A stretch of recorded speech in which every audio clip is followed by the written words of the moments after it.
there is a medical record from 1853, buried in the archives of the Bethlem Royal Hospital in London, that describes a treatment administered to a 31-year-old woman named only as, quote, M.H. The entry is clinical, brief, almost indifferent. It reads, patient immersed, duration, 4 hours, no improvement noted, treatment to continue, no further explanation, no record of her consent, no record of what she felt. Just those 4 words, treatment to continue, written in ink that has since faded to the pale gray of old bone. No record of what she felt.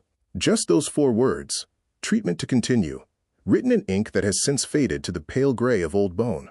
It was celebrated. It was published in the most respected medical journals of the Victorian era. It was called, with complete sincerity, a cure. The story of the water cure in Victorian psychiatric institutions is one of those histories that exists in plain sight, yet somehow remains half-seen, acknowledged in footnotes, briefly mentioned in academic surveys, and then quietly set aside.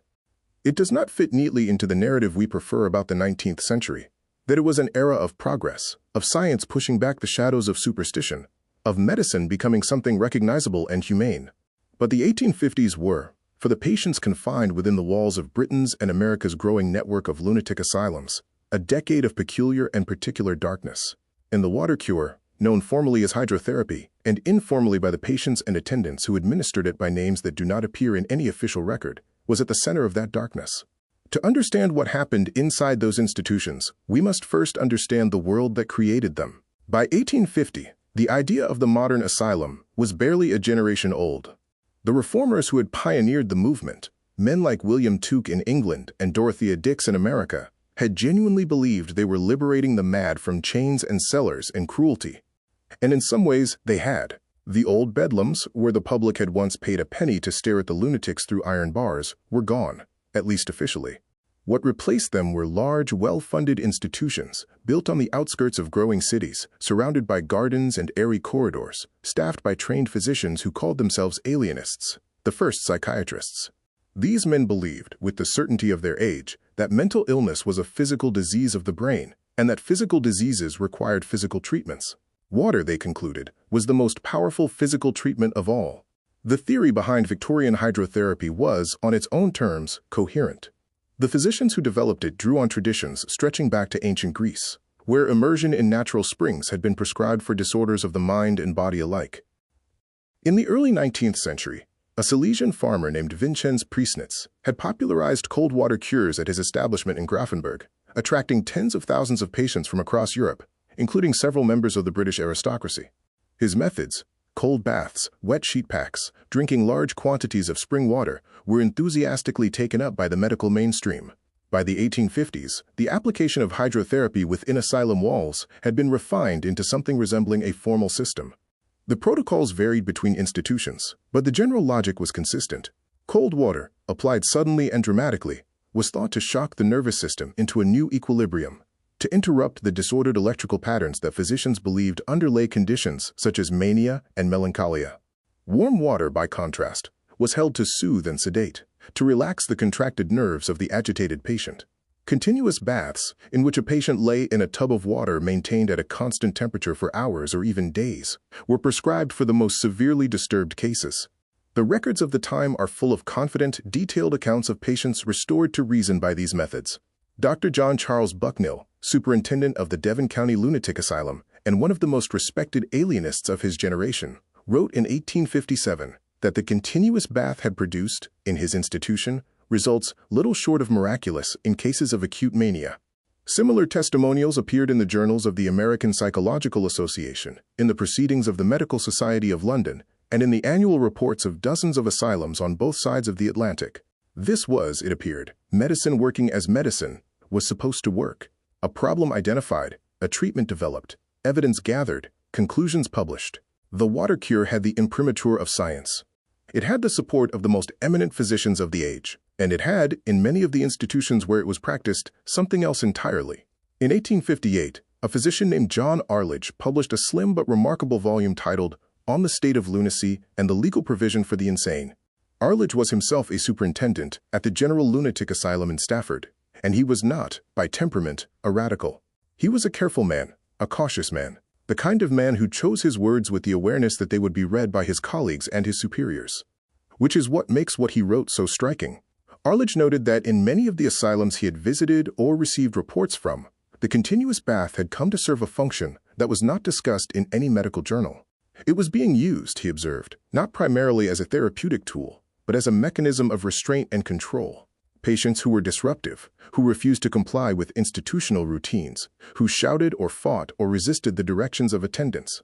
These patients were placed in the continuous bath, not because their physicians believed it would cure them, but because it kept them still. Because it kept them quiet. Because it was, as Arlidge put it with barely concealed dismay, convenient. This distinction between treatment and control was one that the official records of the era systematically refused to make.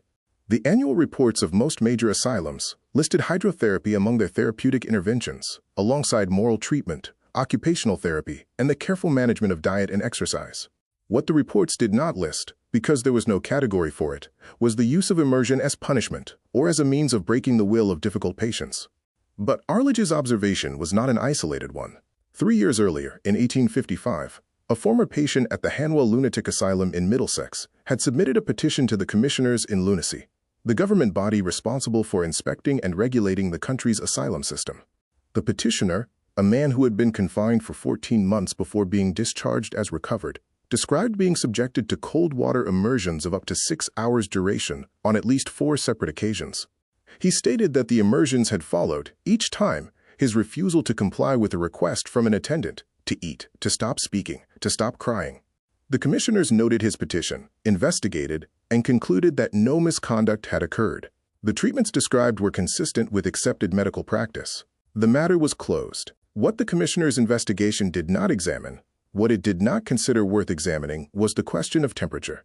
The official protocols for hydrotherapy specified, with considerable precision, the temperatures at which therapeutic baths were to be maintained. Cold baths, intended to shock and stimulate, were to be conducted at temperatures between 55 and 65 degrees Fahrenheit.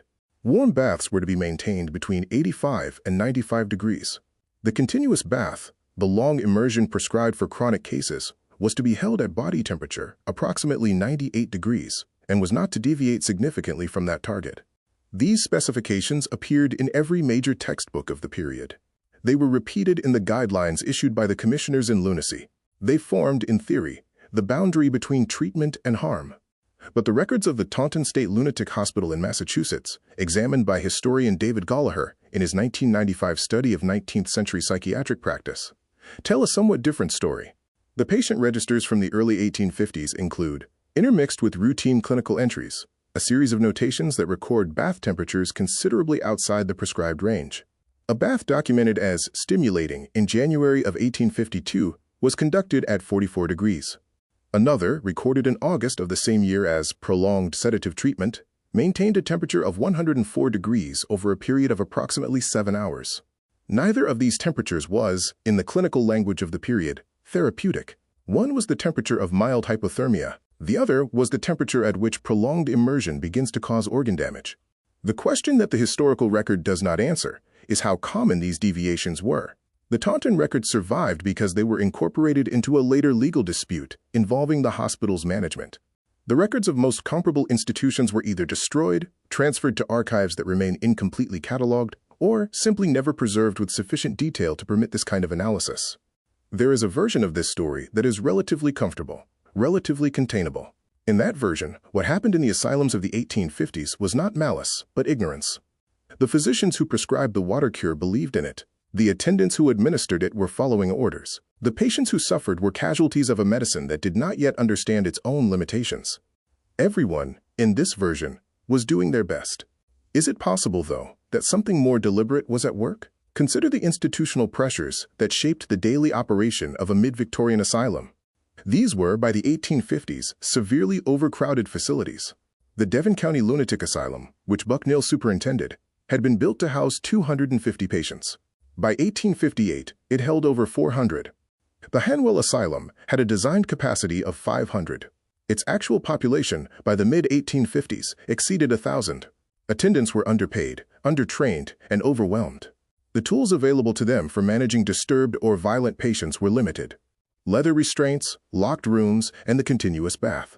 In this context, The efficiency of prolonged immersion as a method of behavioral management was not a secret. It was a practical fact that every attendant in every overcrowded asylum understood. A patient in a full bath could not move with any effectiveness. They could not strike or run or disturb others. They could not, if the temperature was sufficiently extreme, maintain the aroused neurological state that produced the behavior that had placed them there in the first place. They became, in the language of the institution, manageable.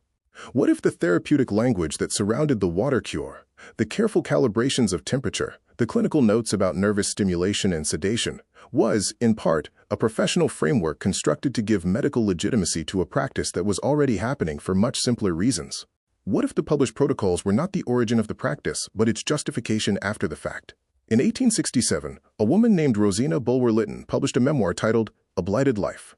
She was the estranged wife of the novelist and politician Edward Bulwer Lytton, and she had spent several weeks in 1858 confined in a private asylum in Wyke House, Middlesex, after she had become a public embarrassment to her husband by denouncing him at a political rally.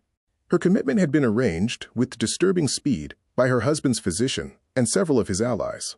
The commissioners in lunacy, upon investigation, ordered her release and concluded that her confinement had been improper.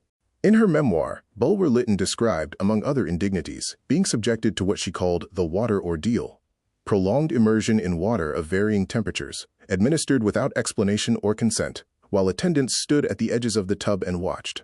She wrote of the cold that did not leave her body for hours after she was removed from the bath, and of the peculiar confusion, the difficulty thinking clearly, forming sentences, maintaining the thread of her own arguments that followed these treatments. Her account was largely dismissed at the time as the product of an unbalanced mind. She was, after all, confined in an asylum. Her credibility was, in the logic of the period, automatically suspect. But Bulwer Lytton's experience was not unique. In 1869, a committee of the alleged Lunatics' Friend Society, a reform organization founded in 1845 by a former patient named John Percival, compiled testimony from 34 individuals who claimed to have been improperly confined and improperly treated in British asylums.